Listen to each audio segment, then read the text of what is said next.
Well, hello and welcome back to Principles of Macroeconomics. I am your host, Dr. B. Happy to have all of you with us today as we talk about consumers, producers, and the efficiency of markets.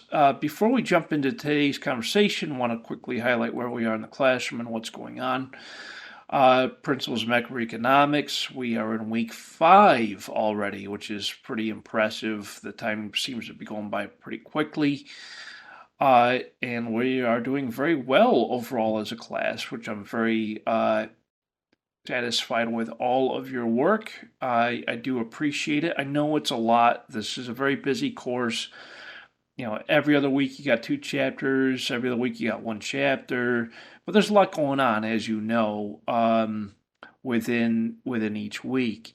So if you do owe some work, I have contacted you, and I would like you to please get caught up as quickly as you can. If you did slip a little bit behind last week, I understand, life's nuances and how challenging life can be sometimes. So please appreciate it if you could get caught up. That would be very, very important for you and for us because, as you know, there's a lot of things going on each week.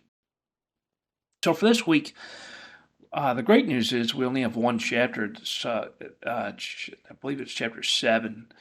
And so for this week, here's what we have going on. We have a week 5 discussion board, and we have the chapter 7 quiz. So for the discussion board, and I'm going to call a couple folks out here, so bear with me. So Maria did a wonderful job with her discussion board post, and so here in this part, we're asking for you to complete a response to these questions, right? And so I want to first and foremost start out by saying that Maria's response is fantastic. I really do enjoy this. I'm seeing a really cool graphic here, in response to the second part of the question. Which is very representative of a demand graph, and so she was able to answer all three parts of the question. Very well done overall. So, just like any other discussion forum, please make sure that you try to include some reference, but definitely make sure you answer all 3 of these questions. It would be great if you could post your original response by Wednesday, so that way it'll allow you time to respond to 2 of your classmates. So that's just my recommendation. That's what I'd like you to do if you could. So please take care of that by Wednesday, class time on Wednesday. And then so that way it'll allow you time to respond to 2 of your classmates. So that's the discussion board. And then, of course, you'll have your Chapter 7 quiz that accompanies this lecture for today. Any questions, comments, or concerns so far before we jump into the presentation? Good? Hi, I have one question. Yeah. So for my answer, do you want me to add references, like the websites and stuff? No, you don't have to do that. Because overall you did a pretty good job. If you wanted to, that'd be fine. But you already have the source included here, so I'm okay with that. This Okay. looks fine to me. Okay, great, thank you. Yeah, thank you, Maria. Okay, wonderful. All right, so let's go ahead and jump into our conversation on consumers, producers, and market efficiencies. I'll try to provide you with very current context with respect to this. Is my screen still being shared correctly? You can see the slides. Yes. Doesn't look weird at all. Okay, looks a little strange on my end, so that's why I was curious. Okay, so let's talk about these concepts in understanding consumers, producers, and market efficiencies. The first part of today's conversation is on the consumer side of things. As you know, a consumer is an individual or a business that consumes resources, utilizes resources. as an individual, we consume products and services. We purchase them, utilize them. And for businesses, they also consume products and services for producing additional products and services. So, from a consumer side of things, we're looking at how individuals and societies utilize or consume goods and services. Uh, and one way we do that is by looking at what we call welfare economics. And this is how we look at the allocation of resources being utilized effectively in the economy. It's the welfare of the economy. It's how well the economy is functioning. That's what welfare economics is. And so we're looking at the economy functioning from a buying and selling behavior on consumers. This concept looks at benefits that buyers and sellers receive from engaging in exchange of goods and services. For example, when I go to the grocery store and I purchase my my vegetables, my proteins, etc., the benefit is my health overall, and the store also benefits from receiving the cash, the purchase of those goods. For both the buyer and the seller are benefiting in one way or another through these transactions. We also look at how society can make these benefits as large as possible. So if I purchase more vegetables and better proteins, the healthier I can be, the healthier my family can be, the healthier the society gets. So you can see that we're able to maximize the benefits for everyone involved in purchasing something like vegetables and proteins. In any market, the equilibrium of supply and demand maximizes the total benefits received by all buyers and sellers combined. Simply put, on a supply and demand graph, where the two intersect, we have the point of equilibrium. The point of equilibrium is the point of maximum benefit. It's the point where both the buyers and sellers, buyers of the goods being demanded and supplied, that point of intersection is where both parties benefit.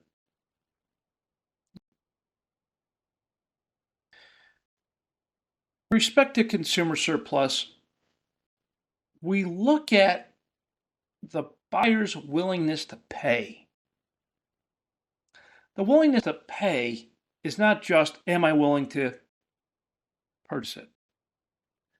It's how much am I willing to pay? We call that the maximum benefit. Okay, willingness to pay. The maximum amount that a buyer is willing to pay for a good. I'm willing to pay $1.50 per pound of oranges. Okay, that's the most I'm willing to pay for a pound of oranges. Anything more than that, it's a little too expensive for me. Okay, so my maximum willingness to pay for oranges $1.50 per pound. Anything more than that, I'm not as going to be willing to pay. It's also based off of how much the buyer values the good. If I really want those oranges, I really like them a lot, I might pay more than $1.50.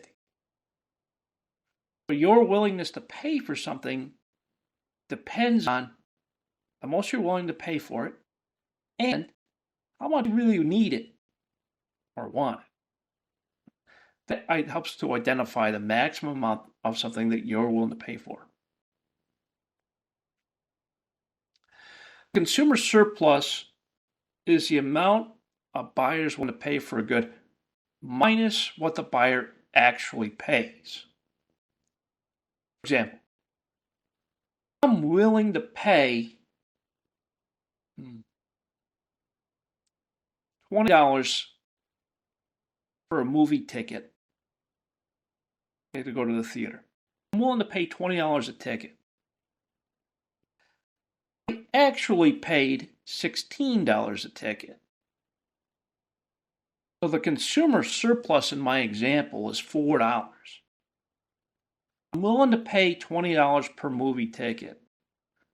I actually paid $16 per movie ticket. So I'm willing to pay 20. I actually paid 16. 20 minus 16 is 4. So $4 is my consumer surplus. Willing to pay minus the price paid. That's how we find consumer surplus. I'll go through a few examples. Okay, here we have an example. This is setting the stage here. We have 4 individuals who are willing to purchase something.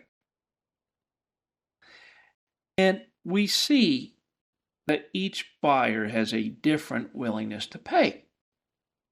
It's based on a couple of circumstances like how much discretionary income do they receive, what is their, if they really want this product or not, these are determinants of their willingness to pay. Of course, it's their perceived value, right? So here we have the 4 buyers. Taylor's willing to pay $100. Carrie's willing to pay $80. Rihanna's $70. Gaga $50. I think you could gather that these are music artists, right? So keep this in mind. So we have 4 buyers with 4 different willingness to pay. We're going to see this come up in the example.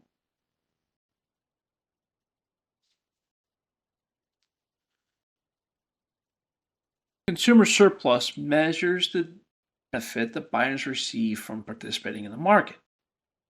It's related very closely to the demand curve. And hopefully you all recall the demand curve from the earlier chapters. Consumer surplus is also based off of what we call a demand schedule.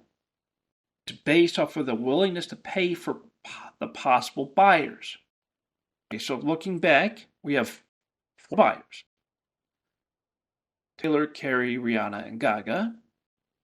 Willingness to pay $100, $80, $70, and $50 respectively. Looking at it through a demand curve, or demand schedule, here we have their willingness to pay, graphed out. Okay, so we have the price per album, and on the y-axis. On the x-axis, we have the quantity of albums. Okay, so quantity. So Taylor's willingness to pay is $100 to 1 album.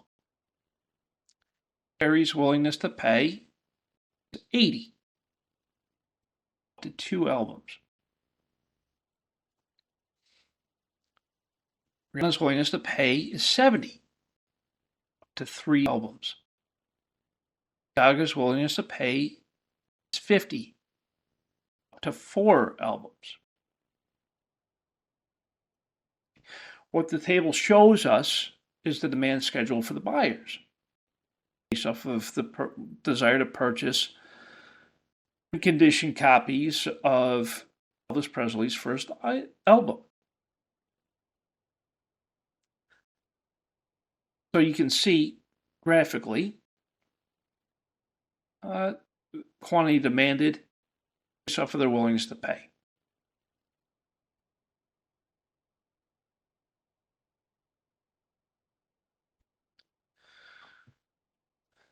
At any quantity, the price is given by the demand curve. As you recall, the demand curve is downward sloping and to the right. There are points along that curve for price and quantity.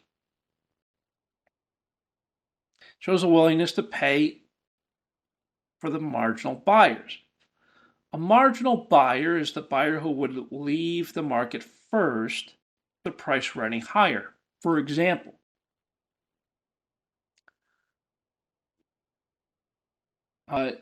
Taylor would leave the market if the price per album was $101. $101, willingness to pay is just not there. 100, willingness to pay is there. That's what marginal buyers mean. For the consumer surplus in the market, it's the area below the demand curve and above the price. I'm going to show you what this looks graphically.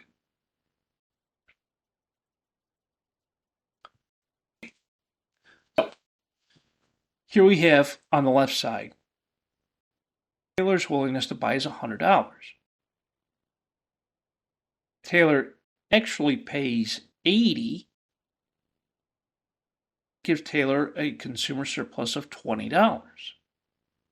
It's the willingness to pay minus the price actually paid.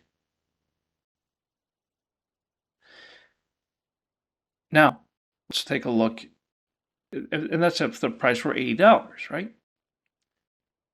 Also, if the price were $70, on the right side, if the price were $70, that would give Taylor a consumer surplus of $30. Willingness to pay minus the price actually paid.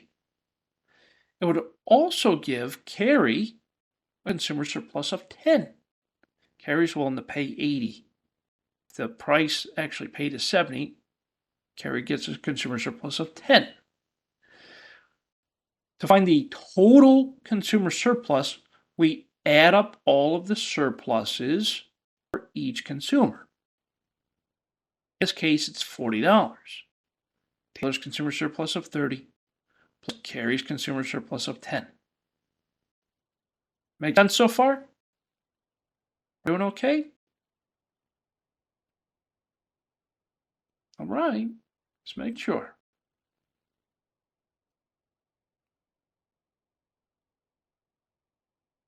Okay.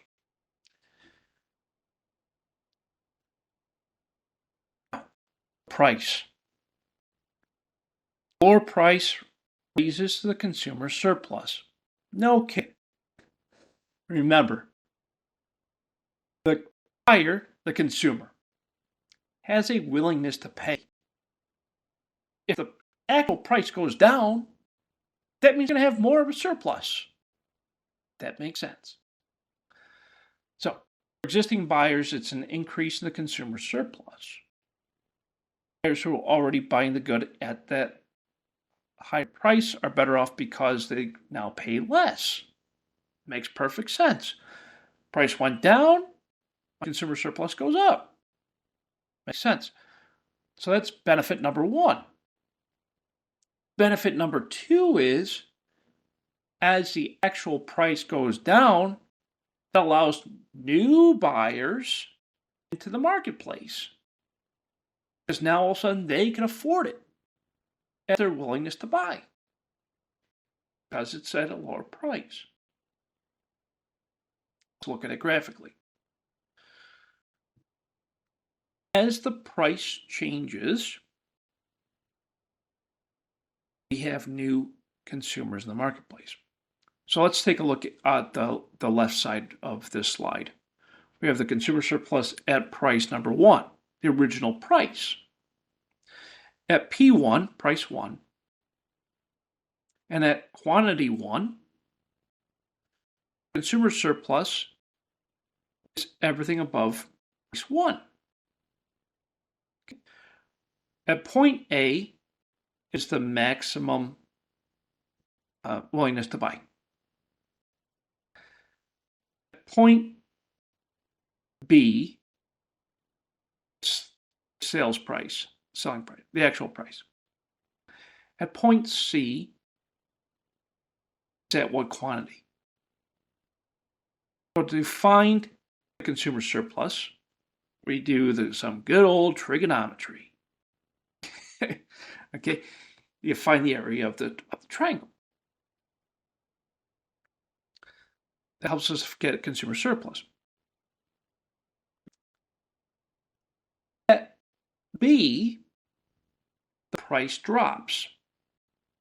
Okay, so on the right side, we see the price go down from P1, price 1, price 2, P2.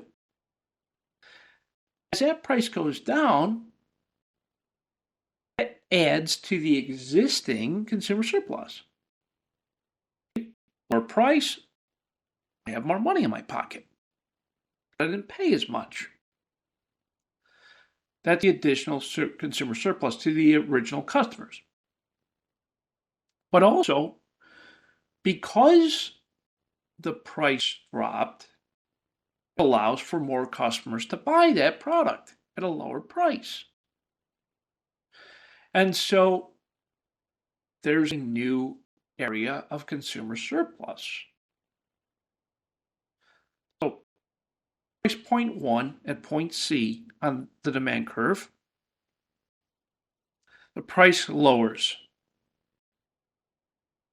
from B to D, right? Which means at quantity 1, of course, there's going to be a drop in that point, C to E. The new price point, P2, I have a new point on my demand curve, point F, the new quantity. So I'm buying 1, buying 2. With that, we have the consumer surplus for new customers. And of course, remember, we also need to know what the total consumer surplus is. And to do that, we take the initial customer surplus plus the additional for the existing customers plus the new customers. This is the total consumer surplus.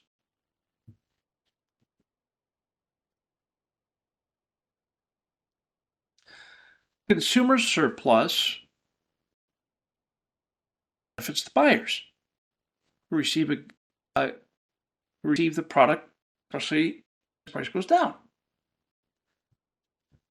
Consumer surplus helps to measure economic well-being. How good is the economy running? Well, that depends on the consumer surplus. Greater consumer surplus, the better off the overall economy is. Of course, with the exception of things that are not necessarily legal. Right? Because we don't measure things that are not legal.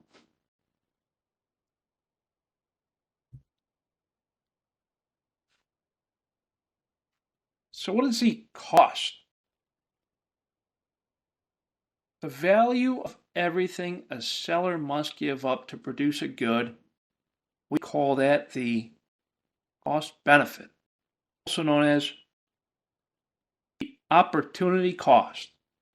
The value of everything a seller must give up to produce a good, we call that opportunity cost. It also measures the willingness to sell. So now we're looking at producers, right? To sell.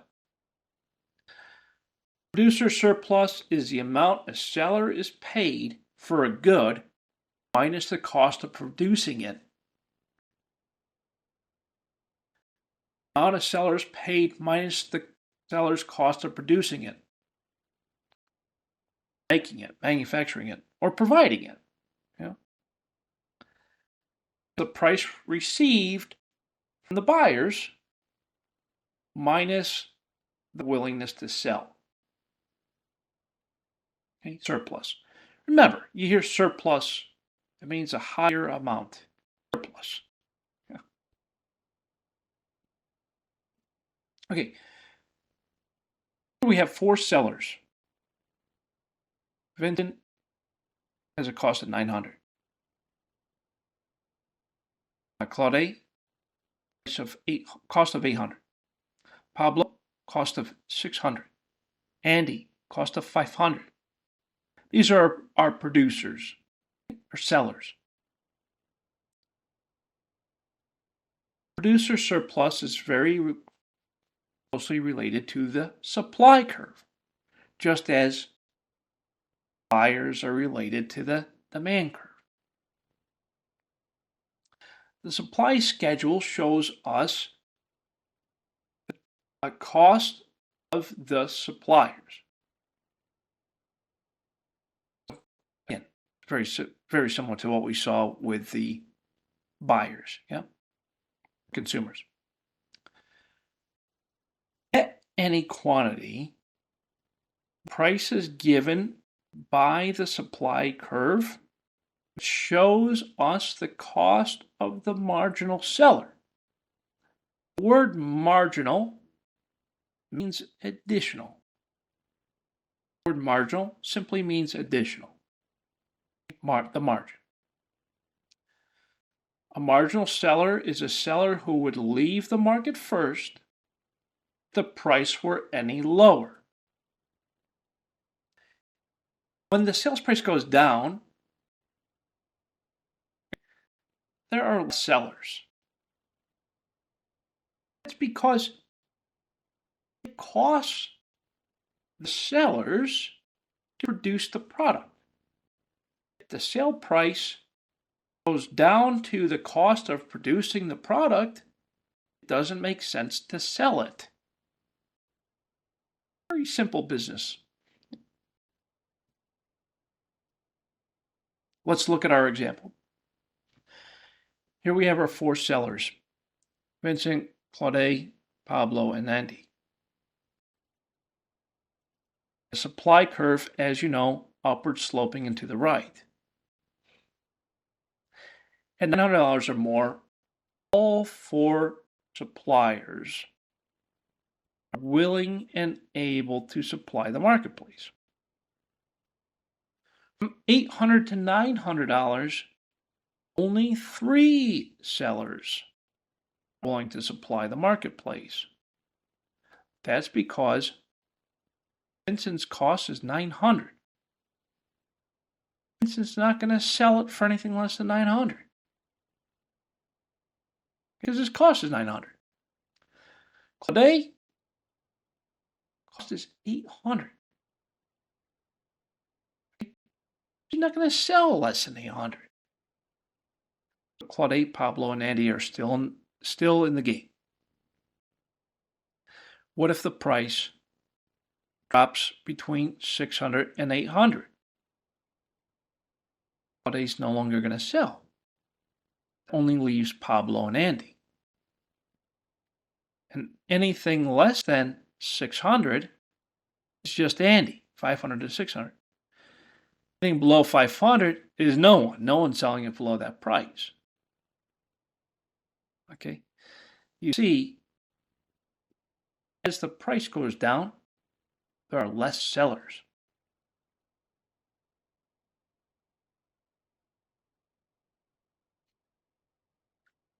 So, the producer surplus closely matches the supply curve, reflects the seller's costs.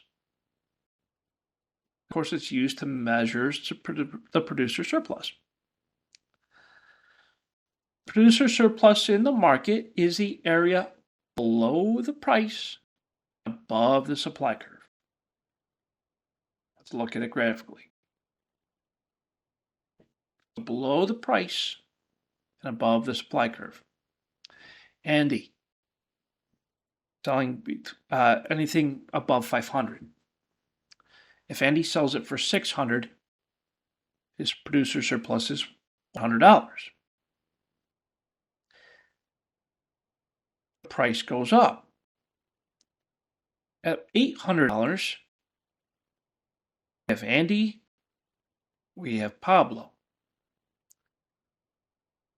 Pablo is selling anything above 600. If Pablo sells for 800, remember, the formula is the willingness to sell minus the actual sale price. That's how we find the producer surplus. So Pablo's willingness to sell is 600, sales price is 800, gives Pablo a producer surplus of 200. The total surplus, we take the surplus of all the sellers. In this case, Andy and Pablo together 500. Total producer surplus. Make sense? Doing okay so far?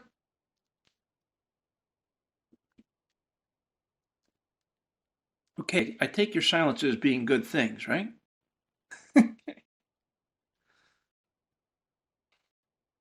All right. Producer surplus.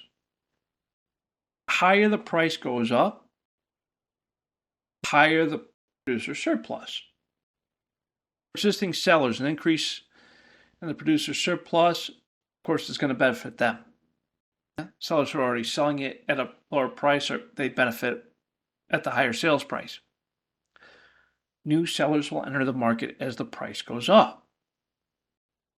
It's because their willingness to produce is at a higher price. You see?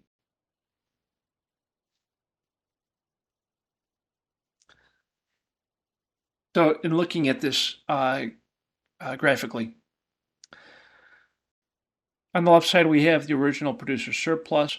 Remember, it's above the supply line and below the price. So the original producer surplus area represents points A, B, and C on the triangle. As the price rises from price 1 to price 2, that adds additional surplus to the original producers and allows for new producers to enter the market. As those new producers enter the market, you see a shift and the addition to the total surplus. So as the price goes up, the supply increases. Price goes down, there's less supply. This goes back to the original principles that we talked about a few weeks ago.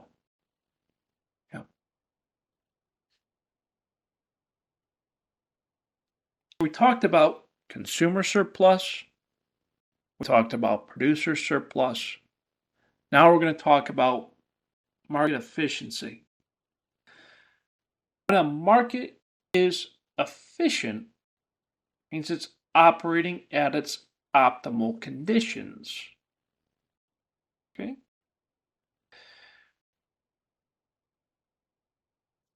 Market efficiency includes knowing, understanding, and planning for social behavior. Okay? The idea here is that we need to maximize the economic well-being of everyone in society. That's the idea behind a well-planned market. Economic well-being of a society is represented in the total surplus. It's the sum of the consumer and producer surpluses. The total surplus, both consumer and producer surpluses together, present the well-being of the society. Okay? That's the total surplus. So consumer surplus plus producer surplus equals the total surplus. As a reminder, the consumer surplus is the willingness to pay minus the amount actually paid. The producer surplus is represented by the amount received from the buyer minus the cost of the seller. Yeah? You actually receive minus your cost. That's your producer surplus. The amount paid by the buyer is the same as the amount received by the seller. Makes sense, right? You give somebody $100, you don't have the 100, now they do. Makes sense. Total surplus is the value to the buyer's willingness to pay minus the cost to the sellers. Very simple formula.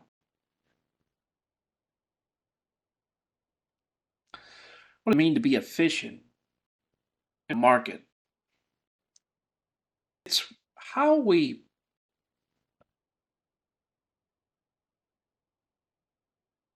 allocate resources. It's how well we allocate resources. The use of direct materials, direct labor. It's how well we're utilizing our monetary and physical resources. That is efficiency. It's how well we maximize the total surplus received by all members of the society. That is efficiency. When it comes to efficiency, it's also very important to be equitable. When something is of equality, equitable, where the benefit is distributed across society equally. All members of the society benefit. When that happens, it is called equitable. Okay.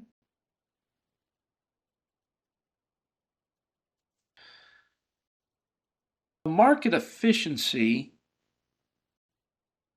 is also measured based on things like the gain from trade within a market. Gain from trade within a market, of course, is the exchange of goods and services for monetary benefit. It's important to know that the market efficiency is the point of maximum benefit to the society, which also means it's the point of maximum equality. Simply put.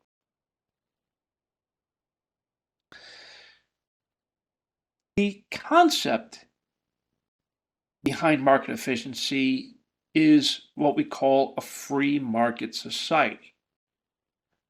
A free market society is when there is an exchange and the prices and the costs are dictated solely by the market without outside influence. A free market. See? Free markets allocate the supply of goods and services based off of the value. Okay, it's measured by the willingness to pay. That's why you see things like a $1,300 or $1,500 iPhone. iPhone 15, $1,500. Why is that? Because we live in a free market. The sales price is oftentimes dictated by the willingness of individuals to purchase at that price. You see, the free market dictates things like price. Free markets allocate the demand for those goods and services to the sellers who can produce them at the lowest cost. For those of you who know, phones are not made in the United States. Companies based in the U.S. Apple's based in the U.S., but they're not the ones actually making the phone. They designed it. Manufacturing actually takes place overseas, mostly in China. That's what keeps the cost low. So the lower they can produce the iPhone for, the more they can be able to generate profit. And the sales price is based off of the consumer's willingness to pay. So if you're willing to pay $1,500, an iPhone for you.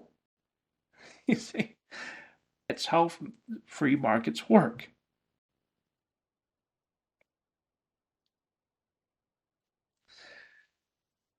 As I mentioned earlier, the point of equilibrium is where supply and demand meet. It represents the optimal point. Okay?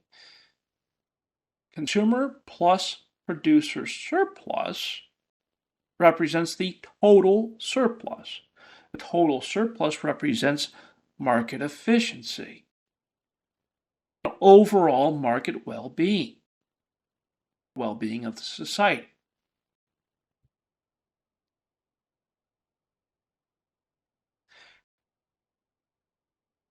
At the point of market equilibrium, there can no longer be an increase in economic well-being because remember the point of equilibrium represents the maximum efficiency. Changing the allocation of consumption among buyers and changing the allocation of producing among sellers, it's the only way you can change the point of equilibrium. It still won't increase economic well-being. You cannot raise the total economic well-being by simply increasing or decreasing the quantity of a good. It doesn't work that way because that would contradict the free market.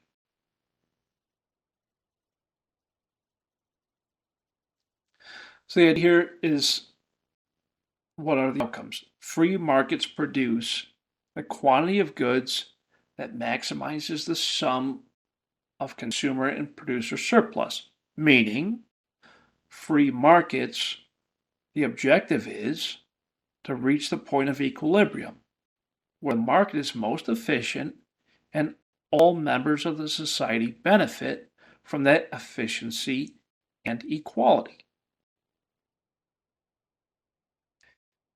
Free market also says that the government shall not interfere. We call this laissez-faire. The French call it that anyway. People do as they will, meaning without influence from the outside.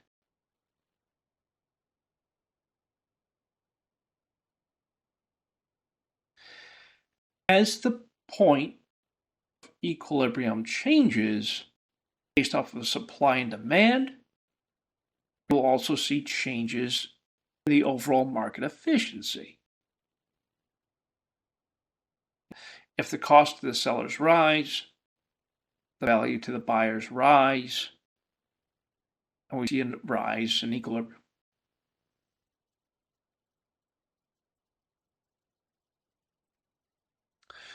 Market efficiency, economic efficiency comes from Adam Smith, one of the founders of modern economics. Adam Smith's theory of free market society helps us to better understand the overall concept of market efficiency and within free markets.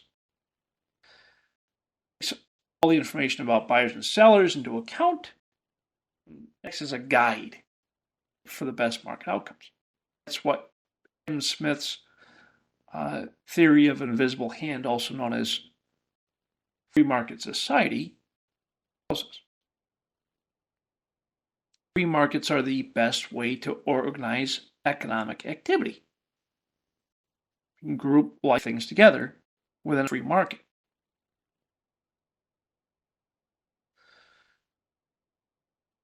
As you know, the point of equilibrium is dictated by the point where supply equals demand. That is the optimal point of output. It also is the point of market efficiency. We like to think in perfect terms when we study economics. It helps us to digest the information easier. Some of these simple terms are things like markets are perfectly competitive. We know that that's not necessarily true for all markets, right? For example, Washington, D.C., there's only one supplier of electricity. Okay. That's called a monopoly. One company controls resource. It's also a technically legal and it's technically uh, perfectly competitive because there are no competitors. It's just the one. Okay. In a perfectly competitive environment, you have a lot of different sellers all around the same price, selling the same product. That's perfectly competitive.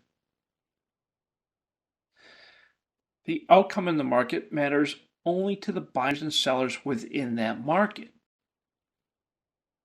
If you're on the market to purchase a red t-shirt, a lot of different places that sell that same shirt. So you can compare and contrast all the same product, similar prices. It's perfectly competitive. But it only matters to you because you're looking for a red shirt. So those are the assumptions we make in order to understand market efficiency. When market equilibrium is efficient, it's a good thing. But when it's not so great. It leads to market failure. Competition is far from perfect. There are oftentimes uh, large companies control a large part of the market. For example, in technology, you have Apple, Google, Microsoft. Those are the biggest players, right? There's a couple of other players out there, but those are the three biggest. And because they are so powerful, so big, they control most of the market. They control a lot of the pricing. They control a lot of what happens. So it's not perfect. They have what's called market power. A buyer or seller or a small group of buyers and sellers control the market prices. This makes markets inefficient. See, when you have a few players controlling the market, it makes it inefficient. Another example, U.S. airline tickets. There are only a small group of airlines that control the majority of the market. You have United, American, Delta, to some degree JetBlue. There might be maybe Southwest. Very big airlines. I only mentioned 5 of them. In the U.S., we have over 100. You would know that, though, wouldn't you? Because those big 5 control the majority of the market. It's inefficient. You have a few sellers setting the prices and controlling most of the marketplace. They have what we call the majority of market power. Decisions of buyers and sellers affect the people who don't participate in the market at all. It also causes externalities, which is things like welfare dependence and influences value of buyers and the cost of the sellers. Externalities, things outside the marketplace. And inefficient equilibrium that affects everyone as a whole. That's where the point of equilibrium is hard to identify. This is how it really works. Sometimes these aspects cause what we call market failure. This is where market power and externalities influence things like prices and the supply, which ultimately lead to failure. An inability for unregulated markets to allocate resources efficiently. That's what leads to failure. Public policy can sometimes be set in order to correct market failure.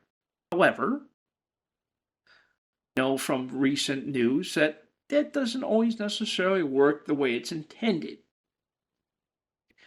Example, the interest rates. It's a public policy decision. Yeah? The Federal Reserve sets the interest rates. The interest rates are used to control things like inflation. We talked about this a couple weeks ago. Just because they raise the interest rate doesn't necessarily mean it'll prevent market failure. You see, because the majority of the market is unregulated. Yeah, just interesting stuff. Okay, my friends, that is our conclusion on today's conversation about consumers, producers, and market efficiency. Are there any comments, questions, concerns about anything that we talked about today? Are we pretty clear? Did we do okay? You all still awake? I know that sometimes gets a little boring. You all there? I'm here. Okay. Yes, we are. All right. I'm just making sure, sometimes talking to a room by myself, Okay. Any comments? I think that this chapter is relatively straightforward. It's very clear for the most part. And anything at all? Any comments, questions? Did okay. All right, great. Okay, so just to recap, what is due on Sunday? This is the only chapter this week, so that's kind of nice, right? It makes life a little more digestible, I think. So here's what we got going on. There's a week 5 discussion for this chapter. There are 3 questions for you to answer. Maria did a wonderful job of starting us off, and she was able to get through those 3 very nicely. I see an awesome graphic here. So try to model after what Maria has produced here. I think that's a great start. I would like you to try to answer these 3 questions by Wednesday. So class time on Wednesday, use that class time for this discussion. And then before Sunday, respond it to your classmates. In addition to the discussion board, we have the Chapter 7 quiz, just like the other chapters quizzes that we've had so far. Very straightforward overall. It's open book, open note, just like it normally is. And if you ever have any questions, comments, or concerns, you need any help, with anything in the class, you can email me, call me, set up office hours. I'm here for you all the time. So it's my job is to support you in your learning goals and to help you through the course. And with that, thank you all so much. It's always a pleasure to be with all of you. And I hope you have a great rest of your night. If you need anything in the meanwhile, feel free to reach out. I'm here for you. Thank you so much. Thank you, Professor.